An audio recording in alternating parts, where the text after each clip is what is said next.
দেশবাসীর কাছে ক্ষমা চান। আজকে সাংবাদিক সম্মেলন কেন ফেসবুকে আপনাদের নাম লিখে ফেলেছে? গতকাল রাতে গোটা দেশ বিক্ষোভে পরিণত করেছে। তাদের প্রোগ্রাম থেকে এখন জয় বাংলা স্লোগান হয়। নতুন করে আরেকবার দ্বিতীয় স্বাধীনতা অর্জন করেছে বলে দেশের মানুষ কিছুটা স্বস্তির সাথে যখন জীবনযাপন শুরু করেছে, তখন আমরা লক্ষ্য করেছি একটা দল নির্বাচন নির্বাচন নির্বাচন জিকির তুলে অন্তর্বর্তীকালীন সরকারকে ব্যর্থ এবং তাদেরকে অস্থিতিশীল করে যেনতেন একটা নির্বাচনের পায়তারার অংশ হিসাবে এই অন্যায় অপকর্মগুলো শুরু করেছে। এটার জন্য মাস্টার ডিগ্রি, এটার জন্য উচ্চ শিক্ষিত হওয়ার প্রয়োজন নাই।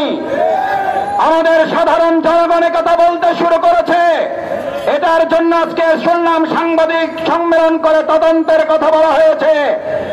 এদেশের মানুষ তদন্ত করার কথা বলে, কিন্তু তাদের কাছে একটা তদন্ত আছে। যারা যেন নির্বাচন করতে চায়, অস্থিতিশীল পরিবেশ তৈরি করার মধ্য দিয়ে তারা সেই ঠুনকো নির্বাচনের আয়োজনে সরকারকে বাধ্য করার অংশ হিসাবে এই সমস্ত ষড়যন্ত্র চালাচ্ছে।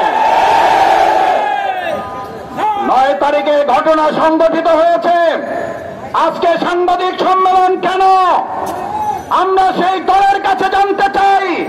9 তারিখে আপনার নেতাকর্মী হত্যা হয়েছে, আপনার তো সেদিন সাংবাদিক সম্মেলন করে জনগণের কাছে আপনার ঘটনা উপস্থাপন করার কথা ছিল। আমরা মনে করি, জনগণ মনে করে আপনারা আপনাদের অপকর্ম ধাপা চাপা দেওয়ার সব চেষ্টা ব্যর্থ হয়ে যাওয়ার কারণে জনগণের চাপের মুখে করে এখন আপনারা মানুষের সামনে এসেছে। আমার ভাইয়েরা, আরেকটা কথা বলে শেষ করতে চাই। পৃথিবীর ইতিহাসে সম্ভবত এটা বিরল ঘটনা। মানুষ আন্দোলন করে সরকারের বিরুদ্ধে, আর আমাদের দেশের মানুষ এখন একটা দল ক্ষমতায় আসতে পারে এই আতঙ্কে তাদের বিরুদ্ধে এখন এই পতনের আন্দোলন শুরু করে। এটা পৃথিবীর ইতিহাসে কোথাও পাওয়া যাবে না। আপনারা গিনিস বুকে আপনাদের নাম লিখে ফেলেছেন। আপনারা বড় দল, অনেক বড় জায়গায় পৌঁছে গিয়েছেন। আপনারা ক্ষমতায় যাবেন যাবেন না তার আগেই জনগণ আপনাদের পতনের জন্য রাস্তায় নেমে গতকাল রাতে গোটা দেশ বিক্ষোভে পরিণত করেছে।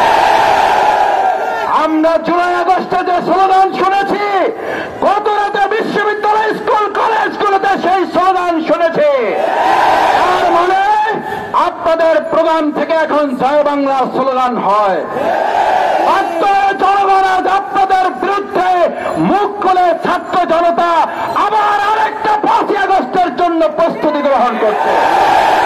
সতর্ক হয়ে যান, দেশবাসীর কাছে ক্ষমা চান।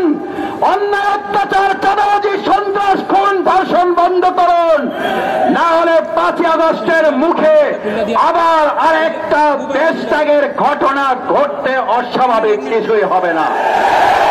আসুন সম্মানিত ভাই এবং বন্ধুগণ, বাংলাদেশ জামাত ইসলামীর সেই আন্দোলন সংগ্রামের মধ্য দিয়ে একবার সুষ্ঠু নিরপেক্ষ অংশগ্রহণমূলক নির্বাচনের জন্য আমরা জনগণের পাশে থেকে এগিয়ে যাই, সেই প্রত্যাশা ব্যক্ত করে আমার কথা শেষ করছি।